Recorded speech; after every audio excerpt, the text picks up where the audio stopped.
గ్రామీణ ప్రాంత ప్రజలకు నాణ్యమైన నేత్ర వైద్య సేవలు అందించాలనే లక్ష్యంతో పుల్లల చెరువు మండలంలోని ముటుకుల ప్రాథమిక ఆరోగ్య కేంద్రం ఆధ్వర్యంలో ఉచిత కంటి పరీక్షల కార్యక్రమం విజయవంతంగా నిర్వహించారు. ముటుకుల ప్రాథమిక ఆరోగ్య కేంద్రం వైద్యాధికారి డాక్టర్ నరేష్ మరియు డాక్టర్ ప్రియాస్ నంద పర్యవేక్షణలో Chinnakakani Shankar eye hospital technician Rambabu సహకారంతో ఐటీవరం, రెంటపల్లి, శతకోడు గ్రామాల్లో ప్రత్యేక ఉచిత కంటి పరీక్షల శిబిరాలు నిర్వహించారు.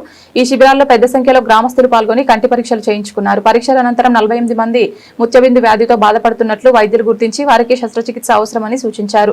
అనంతరం ఎంపికైన రోగులను ప్రత్యేక బస్సు సౌకర్యం ద్వారా చిన్నకాకాని శంకర్ ఐ హాస్పిటల్ కు తరలించారు. ఆసుపత్రిలో వారికి పూర్తిగా ఉచితంగా క్యాటరాక్ట్ శస్త్రచికిత్సలు నిర్వహించడంతో పాటు అవసరమైన మందులు, చికిత్స అనంతరం వైద్య సేవలు కూడా అందించనున్నారు. శస్త్రచికిత్సలు పూర్తయిన అనంతరం అదే బస్సు ద్వారా రోగులను తిరిగి వారి గ్రామాలకు తీసుకువచ్చి ఇంటి వద్ద దింపేలా ప్రత్యేక ఏర్పాట్లు చేసినట్లు వైద్య సిబ్బంది తెలిపారు. Chinnakakani Shankar eye hospital technician Rambabu మాట్లాడుతూ ఈ ఉచిత కంటి పరీక్షలు, క్యాటరాక్ట్ శస్త్రచికిత్సల కార్యక్రమం విజయవంతం కావడంతో ముటుకుల ప్రాథమిక ఆరోగ్య కేంద్రం వైద్యాధికారి డాక్టర్ నరేష్, డాక్టర్ ప్రియాస్ నంద, ముటుకుల ప్రాథమిక ఆరోగ్య కేంద్రంలో పనిచేస్తున్నటువంటి community health officer Ravindra Naik అందించిన పూర్తి సహకారం ఎంతో కీలకమైందన్నారు.